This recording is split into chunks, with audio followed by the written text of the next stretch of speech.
Hi, my name is Popie Kainde. Here I'm going to present about the education in Malaysia, such as level of education, major development of their education, the challenges are being faced, and the last of this presentation, I will give the conclusion. Let us start with the level of education in Malaysia. Formal school education in Malaysia is provided at 4 levels.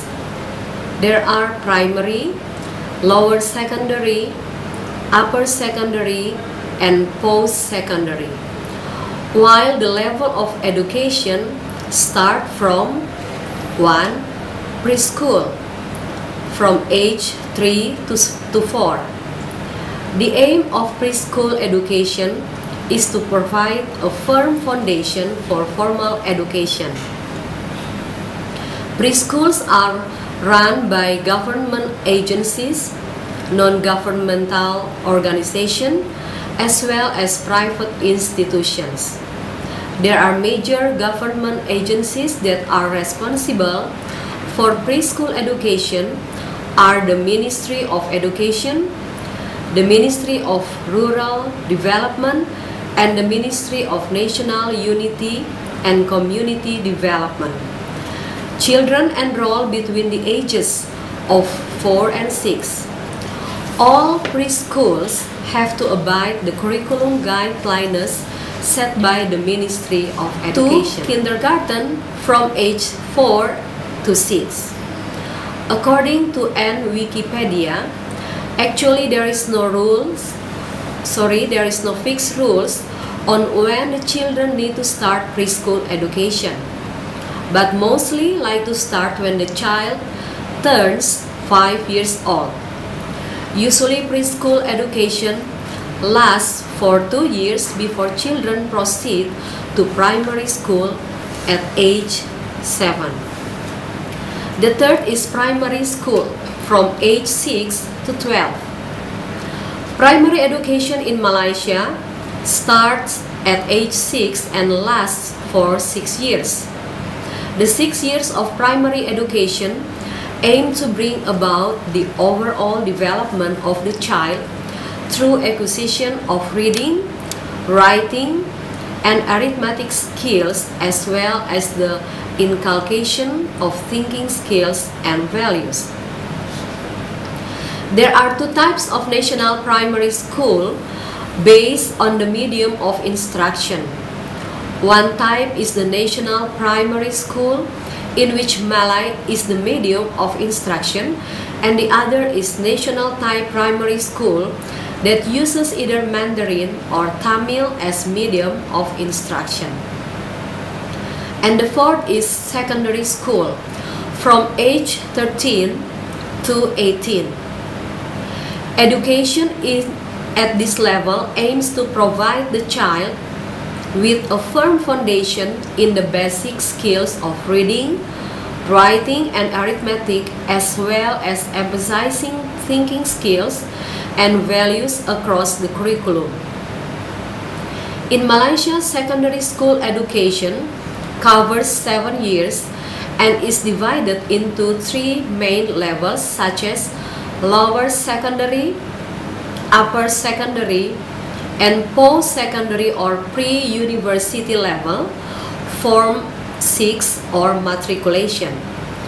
The matriculation study program is a university preparatory program which is especially designed to enable students to meet the entry requirements of the public university. When students completing 3 years in the lower level, students should take the public examination, or called the lower secondary assessment. Students' results of performance in this assessment will determine their academic streaming in the upper secondary level. And after completing the 2-year period at upper secondary level, students are required to have another public examination which is called the Malaysian Certificate of Education, or SPM. After taking the Malaysian Certificate of Education, if students want to continue their studies, students may choose to either Ministry of Education program, or students may enroll in higher educational institutions, or called HEIs. Ministry of Education offers two types of programs, namely sixth form and matriculation. The Ministry of Education also prepares students for entry into higher educational institution. Higher education in Malaysia is provided by higher educational institutions comprising public and private universities, university colleges, polytechnics, colleges, and community colleges. Now we will move to see the major development. It is better to know firstly the stage of education development in Malaysia. According to Wan Zahid Nurdin in Malaysia Education Development Strategy, broadly the education system of Malaysia underwent three stages of development. The first stage may be described as the formative stage. In 1957 to 1965. The second, the consolidation stage in 1966 until 1982. The third, the strategic rationalization stage 1982 until the present. There are major achievements, both quantitative and qualitative, attained over the last 10 years, especially in terms access to education. Equity and right to education are fundamental liberties enshrined in the Federal Constitution. There is no discrimination against any citizen in terms of access to and financial support for education. Every child has right to education and is given equal opportunity to develop his or her potential according to one's own ability and capability. Universal primary education is almost achieved, and the education system is currently intensifying its efforts to provide 12 years of basic education. Second achievement is equity in education. Equal opportunity for education is provided to every child, including those from remote and rural areas. Parents can also choose to enroll their children into national schools which provide instruction in Malay and the national type school of their choice. The third achievement is quality and relevance of education. Quality and relevance of education to individuals' needs and nation building have been given top priority in the National Development Plan.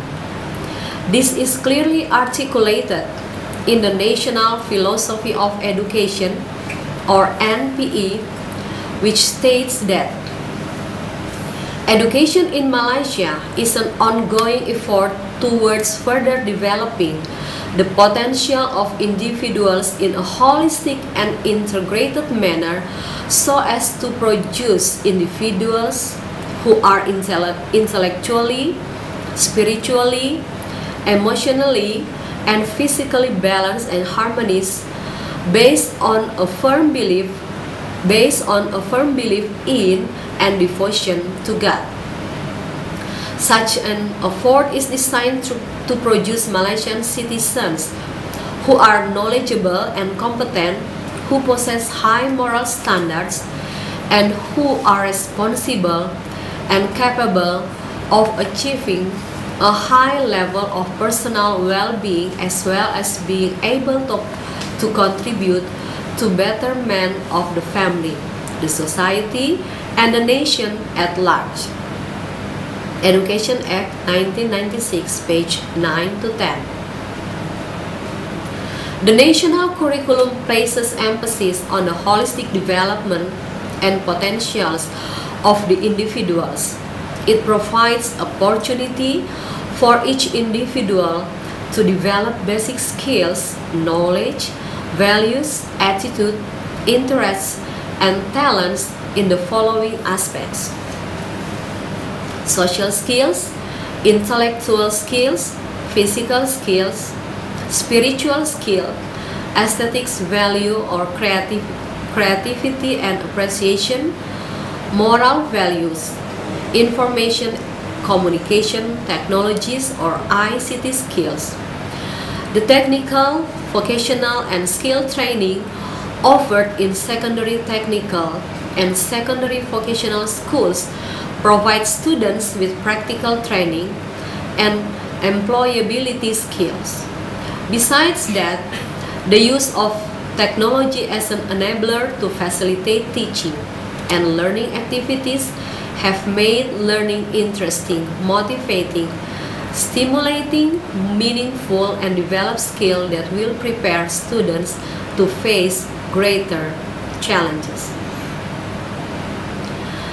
The fourth achievement is participation by society in the process of educational change. The Ministry of Education, or MOE, has close cooperation and collaboration with other governmental agencies, private enterprises, non-governmental organizations, community-based organizations, religious institutions, and industries in the process of educational change. The Vision 2020 policy plays an important role in setting the stages for several education reforms in Malaysia. In order to achieve Malaysia's aspiration to become a fully developed country by 2020, the government has started to increase science and technology manpower supply to 60% versus 40% non-science manpower production. In line with these goals, several initiatives were undertaken by Ministry of Education, such as the use of information and communication technologies, or ICT, in teaching and learning via the Computer in Education program and the Smart School program. The revision of Integrated Primary School Curriculum, or KBSM, and the new Integrated Secondary Curriculum, or KBSM, was conducted to ensure that the content and the teaching and the learning approaches in school were more relevant to current and future needs of the nation in order to be competitive globally. One of the significant shifts or changes with the revision of Integrated Primary School Curriculum and the new Integrated Secondary Curriculum was the decision by the government in 2002 to change the medium of instruction from Bahasa Melayu to English for science and mathematics beginning in 2003 in Year 1, Form 1, and lower Form 6 levels. Part 4 is the challenges are being faced. Here I listed 3 issues which cut across the entire spectrum of the Malaysian education structure. First challenge is the quality early childhood education. The implementation of different policies between public and private preschool affect the quality of each student. For example, Education Act 1996 required all preschool, both public and private, to follow the national preschool curriculum, which the aim of national preschool curriculum is to enrich the potential of children in all aspects of development, master basic skills, and have a positive attitude, as well as to prepare them for a smooth transition to primary school. But in other side, for private preschool are permitted to offer additional programs upon approval by the Ministry of Education. Another fact that there are marked variation in terms of duration of training and qualification of child minders and preschool teachers. For example, all teachers teaching in Ministry of Education preschool are trained and certified with at least a diploma in teaching. Some of them have a bachelor's degree and master's degree. However, teaching in Kemas preschool receive only 6 months training, while Perpaduan preschool teachers receive only 3 weeks training. According to Chiam, 2008, the marked differences in the duration of training and qualification of early child care and education teachers are indication that as long as they are not required to have high academic and professional qualifications, the status of early child care and education will remain low in Malaysia. The second challenge is teacher education and teaching profession. The lack of qualified teacher to teach the primary and secondary is one of the challenges faced in improving the education. Teaching profession seems to lack prestige. To change the negative perception of teaching profession and to improve the quality of teachers, Education Ministry has set up teachers professionalization, professionalism, and professional development. Ministry of Education, according to Hisamuddin Tun Hussein 2008, acknowledged that Malaysia needed to adapt to prompt teacher education strategy, namely recruitment and rewarding teachers, to recruit qualified teacher education candidates, and to ensure that in-service teachers remain motivated to serve. The third challenge is towards excellence in tertiary education. Tertiary education, especially at degree level, has expanded very rapidly in the past 3 decades. As more students complete primary and secondary education, more of them proceed to higher education. Rapid globalization and technological changes have also spurred the need for a highly educated and flexible workforce to manage a changing economy effectively. Recent policies and plans, as contained in official report, indicate that the government is aware such as changes and demands, as well as the need to respond them. As a consequence, public investment in higher education has increased substantially, and the private sector has been encouraged to complement the government's effort in providing accessibility to tertiary education, especially in critical Even though areas. There are 595 tertiary institutions, the access to higher education is still considered insufficient to meet the society's growing demands for tertiary education to meet the needs of the nations. Another challenge is to achieve a balanced production of skilled and semi-professional workforce. Now I come to the conclusion. In my opinion, from year to year, the Malaysian government has been working hard to improve and develop the education system throughout the country.